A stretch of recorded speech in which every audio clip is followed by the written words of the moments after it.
Good evening, everyone, and welcome to our final special edition garden hour of the off season. My name is Kristine Lang. I'm an SDSU Extension Consumer Horticulture Specialist and Assistant Professor at based in Brookings, South Dakota. And I will be serving as tonight's host. And clearly I'm a little rusty. It's been a while. So joining me tonight, we are going to have Sydney Trio from McCrory Gardens, where she's the education coordinator. And since you've last seen Sydney, she also has, or I think since you've last seen Sydney, she also has a new role with SDSU Extension as a horticulture assistant. And then joining us a little later, we are going to have a climate update from our state climatologist, Laura Edwards. So tonight's program is going to include a variety of updates of what we've been up to potentially this winter, what we look forward to as we look ahead to spring, now that winter is hopefully going to be behind us. Although I realize, depending on where you're tuning in from South Dakota, some of you are probably dealing with quite a bit of snow today. And we're going to have some things to help you look forward to the season. And it wouldn't be garden hour if we didn't share some event invites and save the dates with you as well. So kicking things off tonight is going to be Sydney. As always with garden hour, if you have any questions for myself or either of our lovely panelists, you are welcome to drop those in the Q&A, and I'll be facilitating the discussion with all of our guests tonight. So Sydney, I'll let you take it away, and I look forward to hearing about what's new with the Garden Hotline. Yes, well, thank you for having me here today.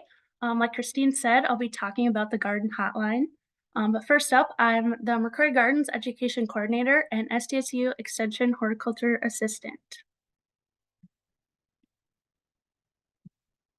So a little bit of history with the Garden Hotline. Many of you might have remembered the Garden Line, which started in the 1980s and was broadcasted for about 30 years. It ended in 2011 due to budget cuts. This is just a little snippet from, there's still some clips on YouTube you can go out and look, but can any of you guess who this is right here? If you can, put it in the chat. But with the ending of Garden Line, there was now the Garden Hotline, which started in 2012, shortly after the Garden Line was done. And that was created to provide citizens with an easier mechanism to contact a horticulture expert.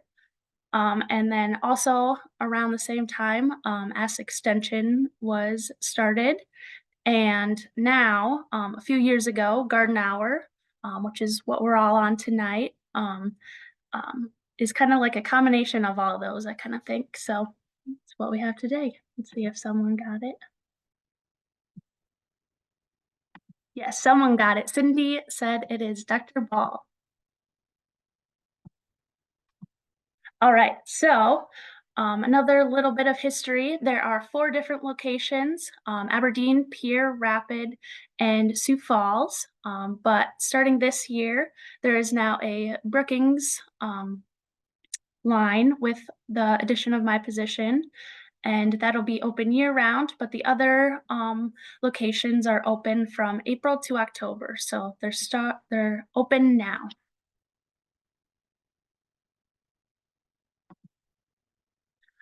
To get to Ask Extension and the Garden Hotline, so you'll go on the Extension website and then click this little tab here that says Garden and Yard, and then there'll be another tab that says Problems and Solutions.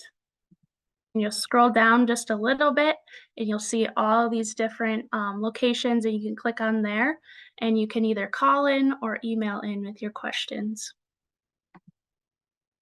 And then if you scroll just a little bit down further on that page is the Ask Extension part, where you can just type in your question right into there and we can get back to you through there too.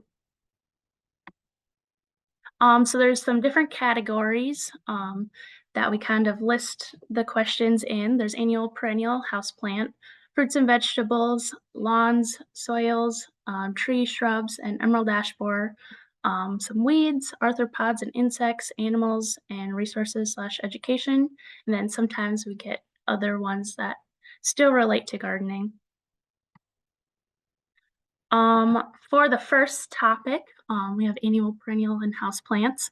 A lot of times we get identification questions where maybe they've been given the plant as a gift, so they just want to know what it is and how to best take care of it.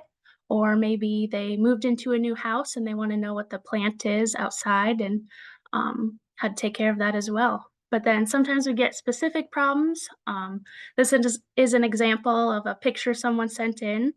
um, some information they gave us about this ficus was that they moved it to a new room that has a fireplace, um, and it also has insects by the roots in the dirt or the soil. So, one problem with this is that it was getting less light in this new room, and when the plant needs less light, it also needs less water. And we can see they sent another picture in of the insects, and they were millipedes, which is a sign of too much water. And then also you can kind of see the swiveling of the new growth up there, and that could be some ethylene problems from the fireplace. And a lot of plants are kind of sensitive to that as well. So this is kind of my own picture that I used, but we did have another call in saying that their carrot was super bitter. And then, ironically, like that same day, I went home and I get these like meal kits where it has all the like vegetables in there for you, and then it like you can follow the instructions and stuff. And I pulled this carrot out, and it looked like that. And I rinsed it under warm water, and it was like little ice particles in there, and it melted. Then I tried it, and it was like super bitter as well. It can be one of three things. It could be stress during the growing or post harvest, depending on the cultivar or growing location. Um, Oftentimes, we can get carrots from like California, and they are in like a huge drought, so that lack of moisture can do it to the carrot. Otherwise, if you place a carrot next to other ethylene producing crops like potatoes, apples, you can see this came in like a kit, so it came with potatoes as well. So, um, and ethylene is naturally occurring in a lot of plants. It kind of helps the ripening process. So, um, that could also be another reason. But it could also be that maybe I just had it in there too long, in the fridge as well. So, we have been getting a lot of questions about this situation, and people will oftentimes send in pictures of their trees as well. This is apple coddling moth. Dr. Ball's solution for this is to take cardboard wrapped around branches in late summer, kind of by where the branches are go from rough to smooth. And then you'll want to check this every 2 weeks and then crush the cocoon and do this until mid-October. And another way you can do this is by putting up a bat house. You can get 80 moths for one bat. That's how much they can eat up to. So that'd be a good solution. Oftentimes you can see that people will suggest traps for these, but sometimes that can bring in more moths than you want to attract. So that might not be the best solution. There's been some questions about overseeding with the warmer temperatures in your lawn. The all-time best, the best time to do overseed your lawn is August to September when it's a bit cooler. But there are some situations where you can do it still, where it still gets a little bit cold. But if you want to do it, I would do it before mid-April. But you might want to be careful because some of the seeds could compete with some weeds starting to emerge. We've been getting a few questions wondering if their lawns have insect damage. Right now, it is too early to tell. It could be a bunch of different problems.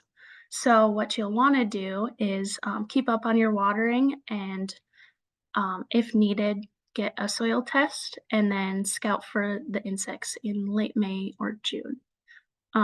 Just because you don't want to spray a something and have it not be the problem. So you want to make sure you know what you're treating it for. This is probably the most popular question that I get on the hotline, is where to buy bulk soil.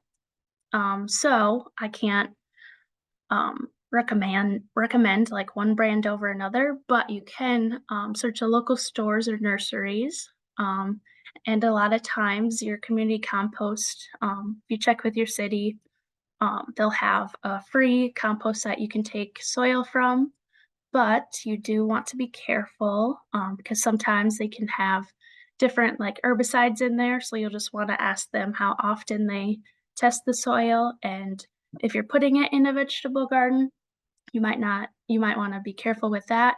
But if you're just filling in some like landscaping beds or some lawn, this would be a good option. People also ask where to get the soil tested. We do not have a place at SDSU where we test the soil, but we do have some neighboring states that do, like NDSU and the U of M. And on this website, it's on the extension website, and there's more like private labs you could get your soil tested at as well. So for the tree, shrub, and emerald ash borer, um, most of the time with your questions you get about trees, I send to Dr. Ball because he is a tree expert. But if you subscribe to his tree pest alert, he often has a lot of the most common uh, things going on in tree pests at the current moment, and he usually updates that weekly. And then resources and education. This has been an awesome resource. I have one of the books here. You can get a little booklet if you ever see us at any of the events, but this is also online if you just search native pollinator plants of South Dakota for managed landscapes. In it, they have like certain plants with pictures, and then when it blooms, and then some more information to go with it. But we've been getting a lot of questions about native plants and pollinator plants. So this is a really awesome one to add. And then lastly, for the other category, one has been their compost smells and does baking soda help reduce the odor? It is not recommended as much. It could raise the pH and it takes it longer to decompose. So the best solution would be to kind of keep rotating it, make sure you're putting the right stuff in your compost and keeping up on it. Lastly, I was just going to throw this in here. On May 19th, so next month, we have our Garden Discovery Festival. We'll have a bunch of exhibitors, a tour, and then the SDSU Native Plant Initiative will have their plant sale, and the Brookings Area Master Gardeners will also have their plant sale. So it'll be a fun event. You want to mark it on your calendars. And then I think this is the last slide. Yep. So here's all the hotline staff's emails and then the numbers if you are interested in contacting any of them for any of your questions. Wonderful. And Sydney, I'm going to ask you to maybe just leave that up for a moment. And just a reminder for people that I have been sharing links in the chat as well. And for anyone who's watching this recording, I know you're thinking, oh no, I can't see the chat. But you can always go to SDSU Extension, click on the Garden and Yard tab. And if you look at problems and solutions, the secret is in the name. That's a great place to start because you can find all of these phone numbers and email addresses as well. And we're delighted to have Sydney on our extension team. We're delighted to be fully staffed for our seasonal garden hotline locations. And we have, of those 4 locations, 3 of those staffers are returning from last year. So we have an awesome team with a wealth of knowledge. So please don't hesitate to reach out, or if you know someone else with gardening questions. This really is a wonderful resource for all South Dakota citizens. And Sydney, it was really fun hearing some of the questions that you've been receiving. And now I have one for you, and I'm surprised you didn't bring this one up, but I'm curious.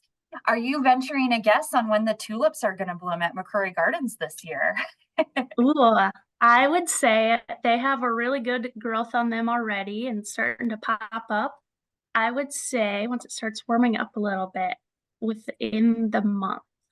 Okay. So And if we want to stay tuned for when Tulip Palooza is going to be declared at McCrory Gardens, we should watch Facebook, correct? yes, correct. That'll be the best way to see when they're for sure growing. All right, excellent. Well, I will keep an eye out if anyone has questions or curiosities for Sydney. Sydney will hang out with Laura and I for the rest of the garden hour time. And I do see that Laura has joined us from Aberdeen. We've obviously had some fun weather events. Fun might be the wrong word. Some interesting out like a lion weather events recently across the state of South Dakota. So again, a warm welcome to our state climatologist, Laura Edwards. And Laura, I'm going to let you take it away and tell us what's going on and what we can look forward to. All right. Yeah, I have a couple highlights today to share. I know I missed the intro part, but we're going to talk about spring frost dates and the climate outlook for the spring and into summer. And Kristine, to your comment about bad weather, I had a professor that said there's no such thing as bad weather. There's good weather and there's interesting weather. So there's always something to look forward to. And I will share my screen here. So I think we're good to go. So this is a picture I snapped crossing the Missouri River going from west to east at Highway 212 a couple weeks ago. I think Kristine was after I saw you in Spearfish. I think it was that weekend or that week. So it was right when the ice was coming off. It was a warm period there before we got all the snow again about a week and a half ago. So I love crossing the Missouri. Every crossing has been great. So here, just looking at the last month, so backtrack over winter. I haven't talked with you guys in a while. December through February, that's what we call climatological winter, was really warm. And really, it was December and February really pushed the winter average over the top. January in general was something near average. Maybe slightly cooler because that was the only time in the winter around that Martin Luther King weekend, if you guys remember, where it got super cold, especially out west, the Rapid City area and the Black Hills. That was really the only cold snap we had. We had really warm, like record warm, out in the eastern part of the state. And so looking at temperatures since then, just this first month of spring over the month of March, kind of a mixed bag, not really consistent with the trend that we saw over the winter. Out east, you see those red and orange colors, warmer than average. Out west, the greens and blues, cooler than average by 2 to 3 degrees. So kind of depending where you are, you may have a different story to tell about how it's been climate-wise over the last month, for the month of March anyway, following on the heels of that very warm February. That's the air temperature. If we're looking at soil temperature as we're starting to get ready to get our seeds in the ground and get things going. I know some people got really excited a couple weeks ago before the snow flew, and I know some farmers got some seeds in the ground. I know, oats and wheat, small grains. But as far as like gardens, maybe we're not quite ready yet. So this is 4-inch depth soil temperature under bare soil. We also have data for under sod, but I'm not going to show that. But really, we're looking at temperatures in the 32 to 36 degree range for the most part, maybe a little warmer, a couple areas here and there. but generally not too warm yet. So hang tight. Things are looking up. So things are looking better. But if you're interested in soil temperature, visit the Mesonet website, climate.sdstate.edu or mesonet.sdstate.edu. Both will get you there. I have a lot of requests for soil temperature data, especially in the spring, thinking about when wild asparagus might be coming out or morel mushrooms, things like that. A lot of people track soil temperature to kind of have a hint at when those kinds of things might be emerging. So keep an eye on this if you're getting ready to plant and dig some holes in the ground. That soil temperature data is really cool. Percent of normal precipitation. So this is, again, just for the month of March. Looking back over the winter, it was really wet that week of Christmas, right? And that was basically the whole event for the winter for most of us. Some areas did have another event into January, but up until the last couple of weeks, January and February were quite dry. And just looking at the month of March here, so this does not include what just happened, yesterday, the last couple of days. A couple wet spots, in the blue areas, it's really localized events, but generally like reds and oranges, all those areas are below average for moisture for the month of March. So that's kind of how we're getting into our spring season here, where, most areas of the state are just a smidge on the dry side, except for kind of the far southeast, where you see some more of the blues and purples down that way. And as we have soils that thaw out, they can take in that moisture a little bit better. Looking at the drought situation, which partly reflects soil moisture, but we look at precipitation and stream flow and temperature as far as how much evaporation there's been, those kinds of things. Generally, we've expanded dryness and drought over the winter season. Although just in the very last couple of weeks, we've seen a little bit of improvement in that situation, but we have a lot of areas that are in that yellow color, abnormally dry. And a lot of this is really short-term dryness. And then some drought, the D1 or moderate drought in the tan area out in the northwest and west. I think a lot of areas have maybe adequate soil moisture, to start with. But we're kind of at a tipping point on the drought side, I think. We're kind of at a tipping point where we could really use some moisture.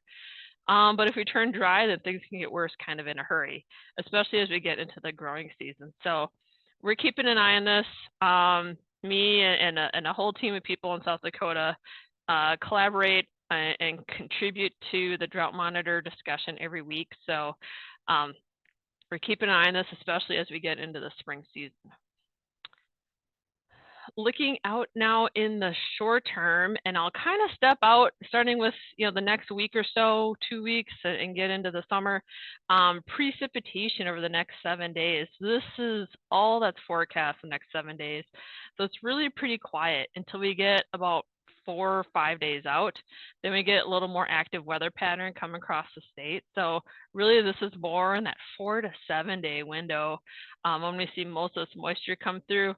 You see again the typical hot spot of the winter, the Black Hills area, favored to get more moisture, inch or a little more maybe, with lesser amounts in the north, northeast, less than half inch, quarter inch even. So I wouldn't take these numbers really firm, but you can kind of see which areas are preferred, in the next 7 days for precipitation, generally, towards the southwest, south central part of the state. So that could bring a little bit of short-term relief again to that area that's kind of had some dryness lately.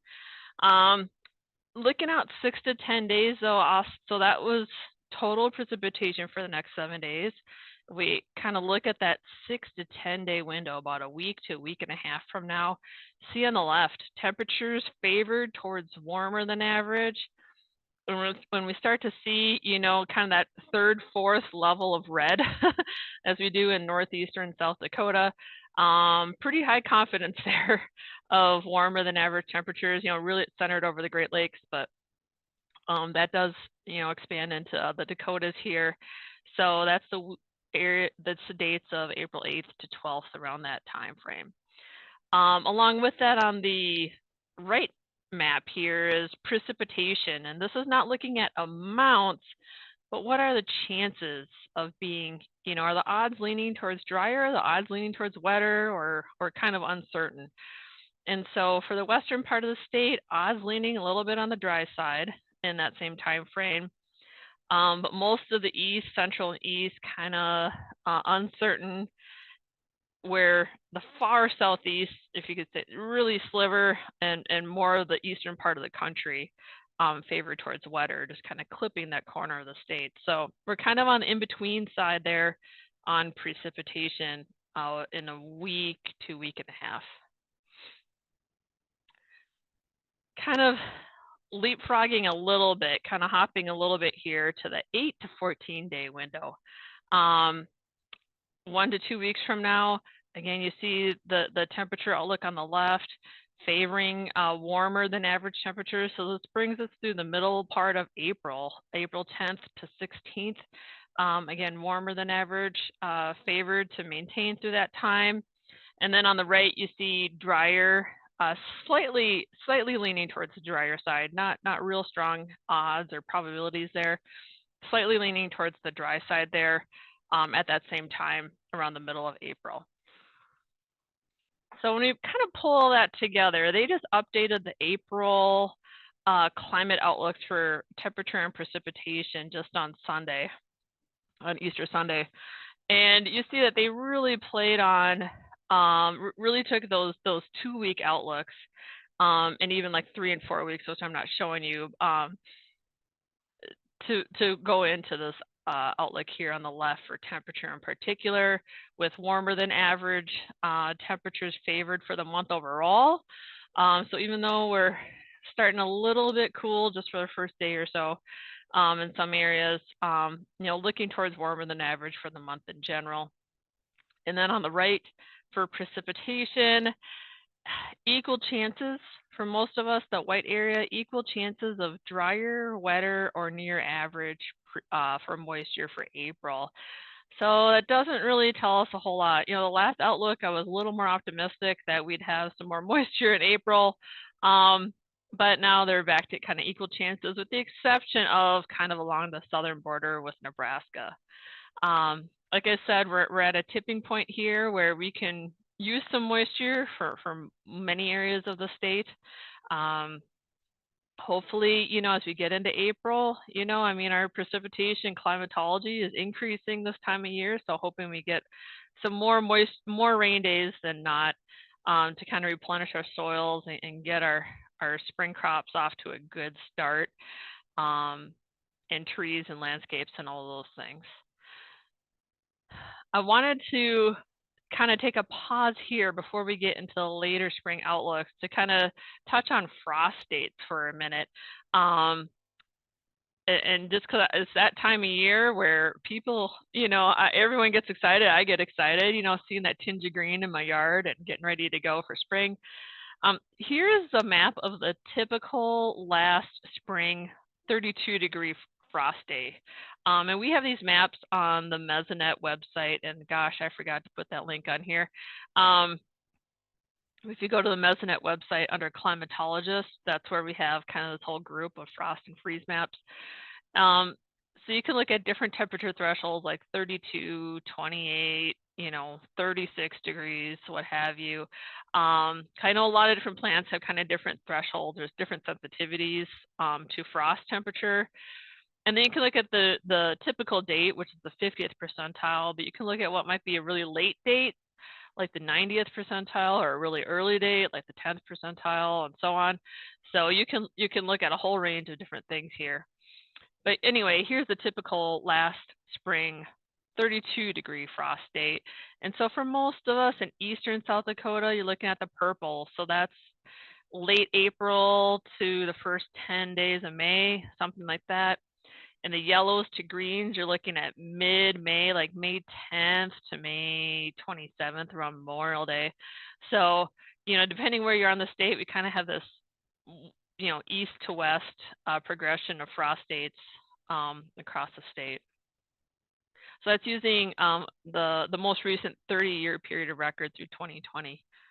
So that's about the most current data we have.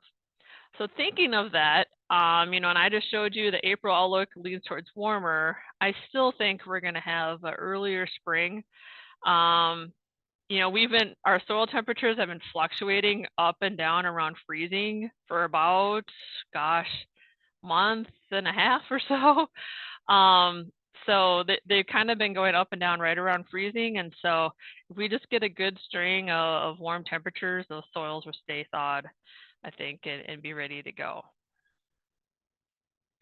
I wanted to share a little bit of history and trends too when we're looking at freeze dates. So this is a snapshot of Brookings County from 1950 through 2022.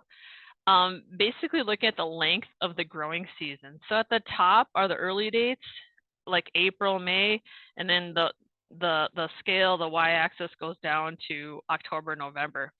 So you're looking at each one of those green bars shows the first or the last spring frost to the first fall frost.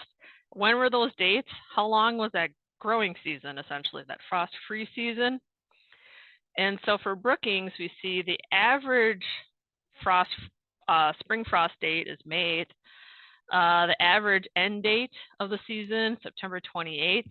And this is, again, looking at 32 degrees. You can change the thresholds on this really cool frost freeze date tool. But then you see all these couple slanted lines, like up here on the top and then kind of here at the bottom. That's showing the trend line of the last spring frost and the first fall frost for 32 degrees here. And so we actually see that spring frost, the last spring frost is coming earlier, is trending earlier in the season, and that the last fall frost is trending later. In particular, you can see basically the last 10 years have all consistently been later than the average. So it's really starting to drive that average later in the fall season, where we see still quite a lot of variability on the spring side and the start of the season. So, and we don't see this in Avery County, like in Hughes County. I looked at that data today, and we see slightly increasing growing season, but not as strong a trend as Brookings, for example. And so you can definitely look at Avery County here, and I'll share the link here in another slide. Here's another way to look at freeze date tool, and I won't get into this too much, but we're looking at each one of these sections of this graph show different temperature thresholds. So we've got 20 degrees on the left, all the way to 40 degrees on the right. And what are the trends in the spring frost dates? This is for 32 or for all these temperatures again. What are the trends for these freeze dates? Are they coming earlier, later, kind of staying the same? And so we look at the really cold temperatures, like 20 degrees. They're not really changing too much. But then you look at 25 degrees and you look at this slanted line. That's the slope or the trend. It's coming much earlier, 28, 30, 32, 35, 36, and 40. All of those thresholds are coming earlier in the season. And some places in the state, we're seeing really a shorter time between, say, 28 degrees and 36. The last 28 and the last 36 is getting shorter. So we're having shorter kind of transition times in some parts of the state. But anyways, you can see that no matter which way you look at a freeze, if it's 28, 30, 40 degrees, that we're seeing almost all of them come earlier in the season. So this is all at the Midwest Regional Climate Center. And if you look at MRCC freeze date tool, all this information will be there county by county. So you can get almost to your backyard. It's really cool stuff, a lot of detail. April through June. So kind of jumping ahead here, April through June. You know, remember April is going to lean warmer. And on the left, we see this temperature map where there's kind of this white hole through the northern plains states of equal chances of warmer, cooler, or near average temperature. So it looks like that warmer signal may not carry all the way through the spring. We're really seeing that more in this early April time. And I think it's still a residual kind of hanger-oner, so to speak, of El Nino that has really driven our temperatures this winter to be on the warm side. That that connection and climate is still happening a little bit, but we're going to see that drop off here pretty quick here in April in the spring season. And then on the right, we see maybe a little more optimism for increased precipitation across western and southern South Dakota, at least. This is April through June. So keep in mind that is our wettest time of year anyway. Those 3 months bring about 40% of our annual average precipitation. So if we have something slightly wetter than that, gosh, that could go a long way towards really digging us out of this drought situation. So I'm hopeful, optimistic that we can, that outlook really verifies. A little tougher news though, as we look out later into the summer. So that's like kind of the first half of the summer, like the late spring, early summer through June. Looking at July through September, it's a different story. And part of it is that we're looking at a very rapid transition to La Nina, which has been a factor the last 3 years that has brought generally droughty conditions in our summer seasons. And we've had one of the strongest El Ninos on record this winter. We're looking at a very quick turnaround towards a moderate, potentially moderate strength La Nina this summer, which is quite unusual to see quite a rapid and strong transition. So that's a big player in this temperature and precipitation outlook, favoring warmer and drier across the middle part of the continent, across the middle part of the country, I should say. So we could use every drop of rain that we get in the early season and be prepared. Be ready for potentially a transition towards warmer and drier.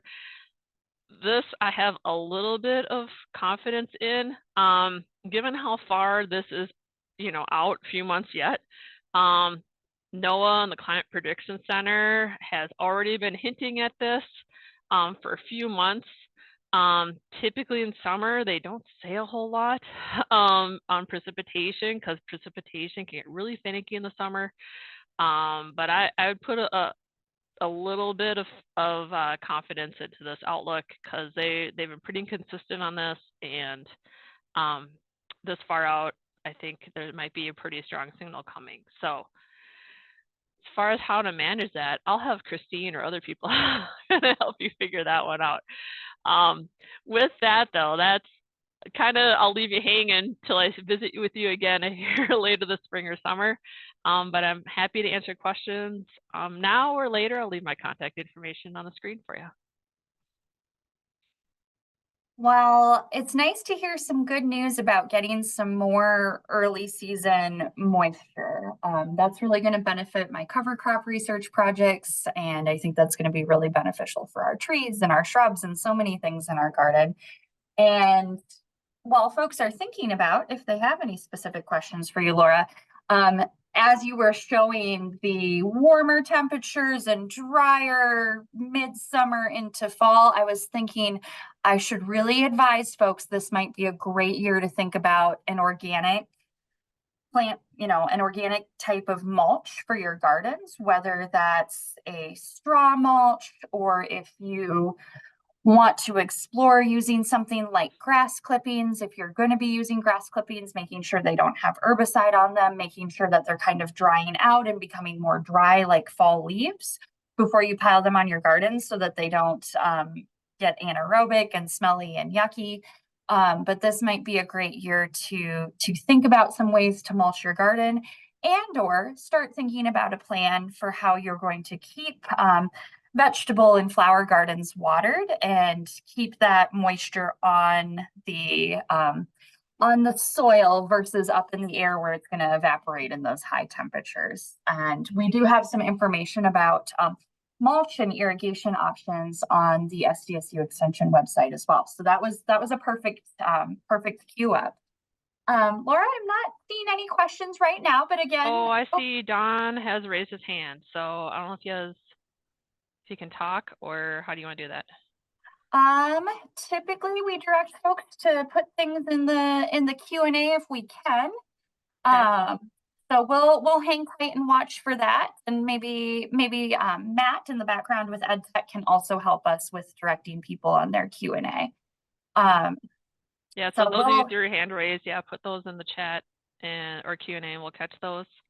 Yeah. Yeah, and I saw Kristine, you put some links in the chat too. So great, thank you for filling that in. Yeah, yeah, I was trying to fill in those pieces. Oh, this is a big question on my mind. I see someone just asked us, Laura, do we have any wind predictions? Wind is really difficult. One thing I'll say though, with that early wet pattern in April through June, to get moisture in the spring and summer, typically it comes from the south, from the Gulf of Mexico. And so when I see that, no one told me this, but when I see that, I see, gosh, I think we're going to have stronger southerly flow, like winds from the south, earlier in the season, which often can bring in those pests and disease, right? That can cause us some issues. So that's something I'd be aware of. As far as any specific high wind or severe weather, gosh, those are really difficult. I can't really pinpoint that one for you. All right. Well, Laura, we appreciate you using your crystal ball, aka science, to answer as many questions as you can, and we'll keep an eye out if any other questions pop up. And I'll take it away and round us out for the evening. It was pointed out to me today that this week at SDSU is Graduate Student Appreciation Week. And I thought that was a really fun opportunity for me to just walk through some updates on what's going on with our local food and flower research and outreach team here on campus and the work that they're doing across the state. And none of that work would be possible if it wasn't for some awesome graduate students. So just some updates on what we've been up to and where you might find us this summer as well. So I want to start off by saying that there is new Census of Ag data out for the entire United States, and you can look at this data online if you look up U.S. Census of Agriculture, and you can for many questions, whether it's livestock, corn, or in my case, vegetables and flowers and things that I think about. You can drill down and look at the data for the state or the county, and it's really fun to compare where have we been and where are we going. And what's exciting for folks like myself and Rhoda Burrows is the number of vegetable farms is increasing. In fact, we saw a fairly large increase in the number of vegetable farms for South Dakota. We're also seeing that our average farm size is actually decreasing. And that tracks with some of the observations I've been making that more people are getting, starting urban farms and getting involved in, potentially starting smaller operations and then scaling those up, or working very dedicated work in high tunnels. So those are all options that people are exploring. When we see the data on crops grown under glass or other protection, that means anything from a greenhouse to a high tunnel, but it's kind of a wonky way a wonky umbrella term that they put all of the information into.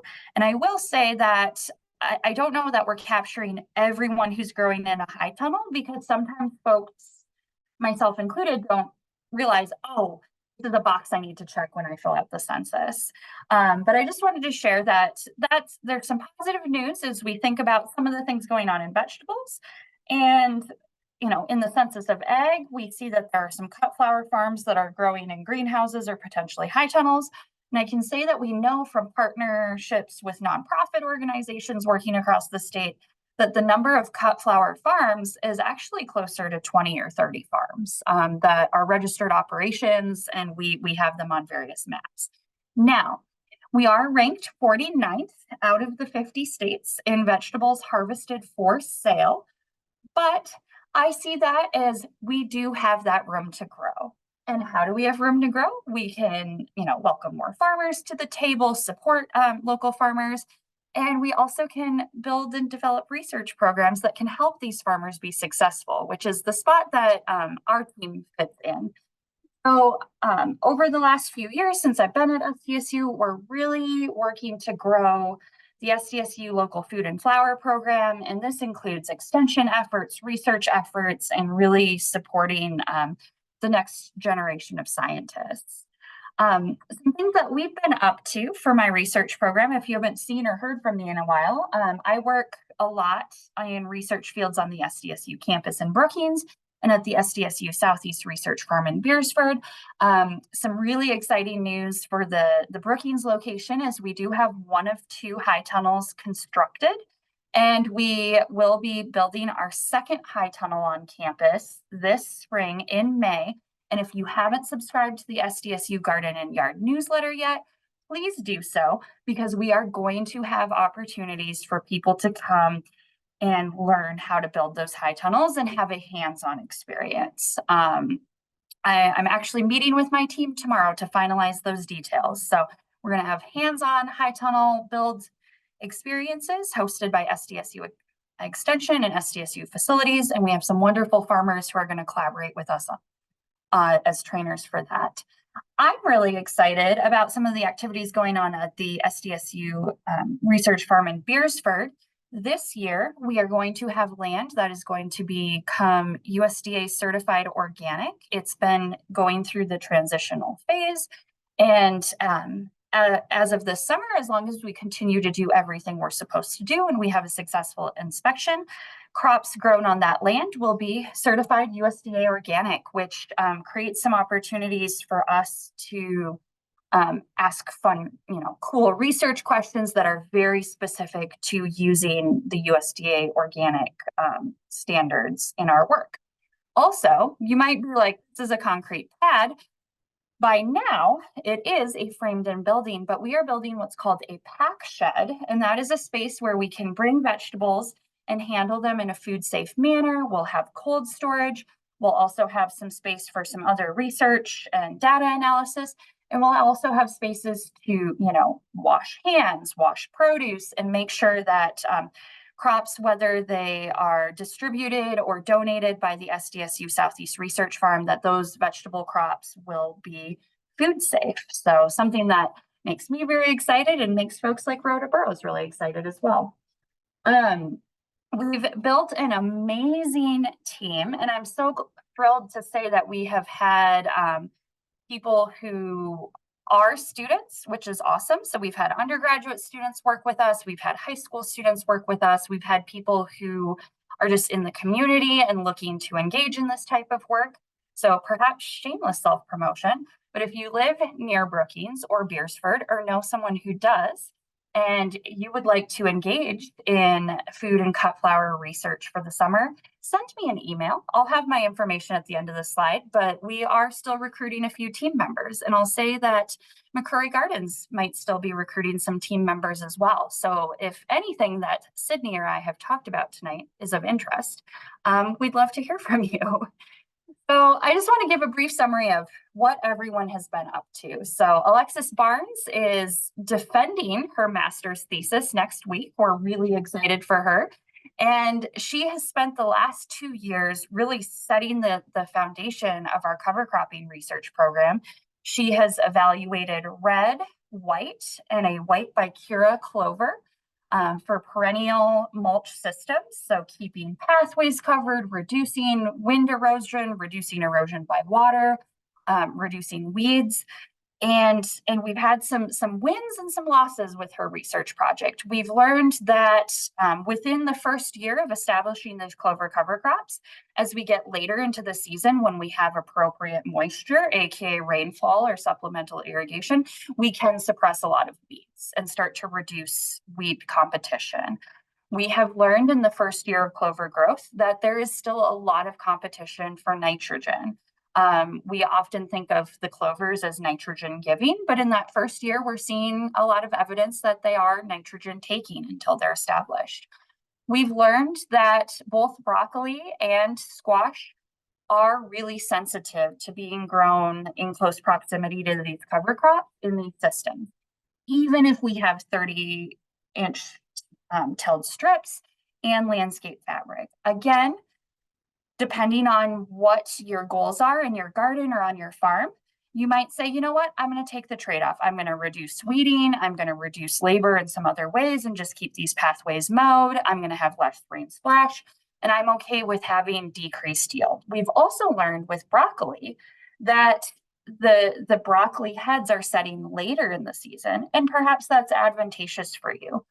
So that's like kind of a bird's eye view of Alexis's work. And she's given a lot of presentations, and I know many of you have interacted with Alexis. So just to note that she is quickly approaching graduation in May, and we're very excited for her next endeavor, which will be in an extension role in Illinois. And so we're very excited for her. But if you have questions for Alexis about her work, you might want to reach out in the next couple of weeks. Expanding on that work, we continue to look at what does year 2, 3, 4 of using a perennial living mulch system look like in terms of soil health, nutrient cycling, pest cycles, and crop management. We have two folks who have worked on this project and done a lot of wonderful work. Connor Roon is a current graduate student on my team, and Jocelyn Fausert is an agronomy and horticulture research assistant at the SDSU Southeast Farm. And just last week, we welcomed Christina Harms, who's going to be our newest graduate student stepping into this team and continuing to explore these cropping systems. We also have on-farm collaborators, and I just want to alert folks that we are going to have some on-farm field days. I can say confidently that we will be having a field day in June at Haroldson Farms near Bruce, South Dakota, and you would all be welcome to attend that event. One of the fun questions that Connor is asking, in addition to how do these systems work on real farms in cooperation with our collaborators, is how does broccolini do in this system? So broccolini is sometimes referred to as a sprouting broccoli. So it is a close relative of our traditional broccoli. But as you can see in some of these photos, it puts off a lot more lateral shoots, and you can have more than one harvest. And there's some advantages here that broccolini tends to take heat better. It doesn't get as bitter if it does get warm and bold. Some people actually enjoy eating the flowers. They are edible. Not that they wouldn't be with regular broccoli, you just tend to have a lot more bitterness.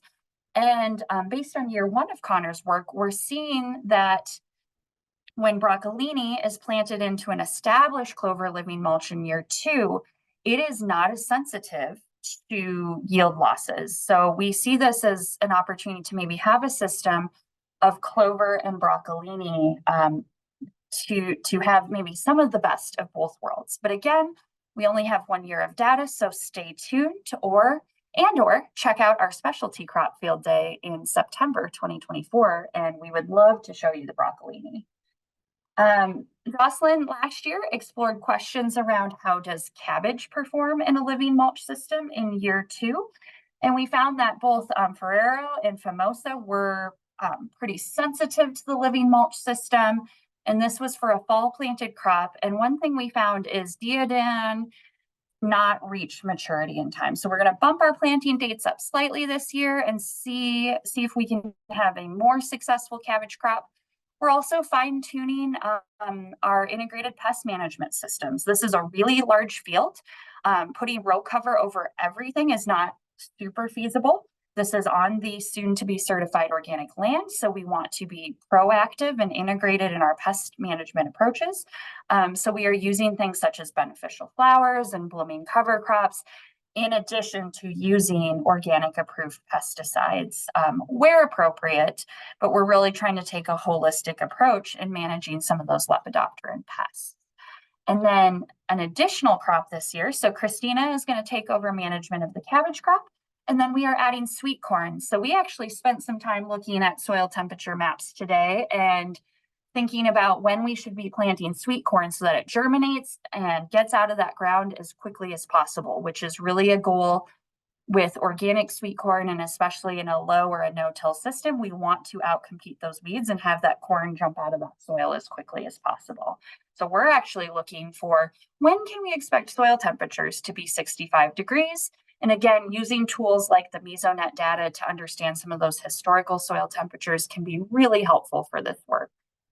And just a beautiful picture of those flowers integrated in those plots. Many of you have perhaps met Hannah, or if you haven't met Hannah and you're interested in soil tarping, you should definitely have a conversation with her.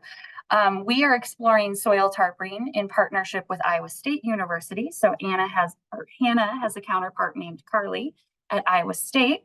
And Hannah is looking at 3 different tarps: white, clear, or black, and 3 different time frames. So tarping 6, 4, or 2 weeks before we plant onions, which means next week, Hannah is going to start laying tarps. So she's going to put out her 6-week tarps next week once our soil conditions dry a little bit so that we can get out there with tractors and transport things like sandbags.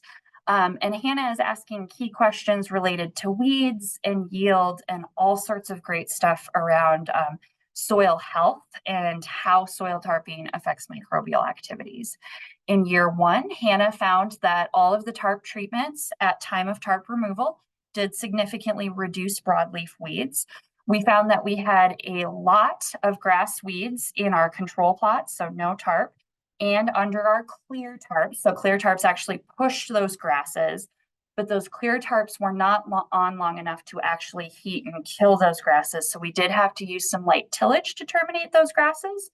And because we use light tillage to terminate grasses on the clear and control plots, what we found is grasses were not quite as bad at some of the later weeding events, but under the white and the black, we just kind of delayed the inevitable and those grasses did pop. So again, lots of great information to dig into. Hannah and Alexis both have online published reports about their research findings, as does Jocelyn, and I'll have a link to that in a moment.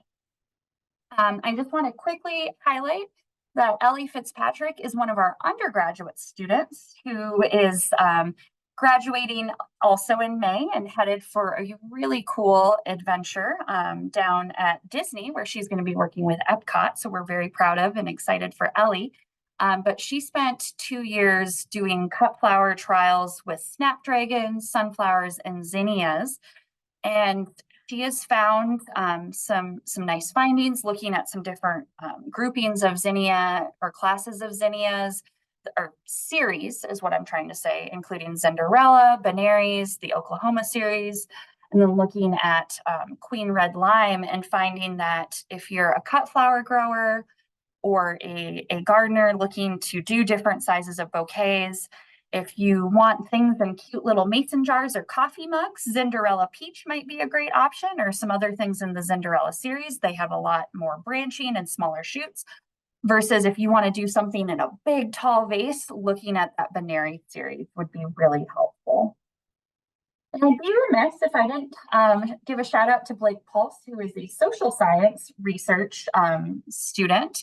And he is really looking at the South Dakota food system. So if you're involved in the South Dakota food system, and specifically if you or someone you know is involved in farm to school activities, I would love it if you'd reach out to me, and I'd love to connect you to Blake, because Blake is really trying to understand what's going on in South Dakota and how can that information help the South Dakota Local Foods Coalition make decisions about how to prioritize their work across the state. And he's found a variety of challenges that are emerging. But again, this creates opportunities for us in South Dakota to start to understand how can we work on some of these issues. I think we're no stranger, obviously, my self-promotion. Labor continues to be a challenge for many of us, but I know that there are folks out there who might be excited about this work, and we just need to pair them up with the right opportunity. And again, I've already touched on this, but we're going to be building our second high tunnel. So if this photo here looks like a ton of fun, I'd love to see you in May. Again, stay tuned. We're going to have some more on-farm high tunnel workshops throughout the summer. And as always, I'll be sending out updates or sharing those with Garden Hour. And I'm really excited that Sean Toport, who is our new plant pathology specialist for research, is partnering with us, myself and Amanda Bachman, and an incoming graduate student to do some more work exploring grafting and cover crops. So if you'd like to catch up with our team, the graduate students gave a great presentation about their work for our vegetable short course earlier in the winter. Anna and Alexis have their reports published, and I'll be publishing Connor shortly. So I'd love if you'd check those out. And if you have any questions for me, or ideas or things that you'd like to collaborate on for research or field days, I would love to hear from you. And, we always think that we're not going to have a lot to talk about for Garden Hour, and somehow we always fill the time. So Sydney and Laura, I just want to welcome you back. We had kind of a quiet audience tonight, but maybe they were just enjoying all the wonderful things that you each shared. Laura and Sid, as we wrap up tonight, maybe one thing you're really excited about in the month of April as it relates to gardening. And Sydney, I might call on you first. All right, I'm excited for all the plants to start growing and like the tulips and all that to start emerging. Awesome. I agree. I'm excited for that as well. How about you, Laura? Yeah, I don't have much for flowers in my yard, but I'm really excited to get the vegetable garden going and get that ready to go by early May. I think I would say I'm excited and apprehensive about keeping up with all of these graduate students, because tell you what, folks, we've got a great team of people who are doing really, really wonderful work. And I will say, I know this goes into May, but I'm also really excited to see all of you again on Tuesday, May 7th, which will be the night that we officially kick Garden Hour off for the entire season. So starting Tuesday, May 7th, same time, same place. We will meet for the months of May, June, July, and August. So thank you as always for joining us. And if you'd invite a friend to join us in May, we'd love to see them as well. So have a wonderful evening, everyone, and thank you for joining Garden Hour.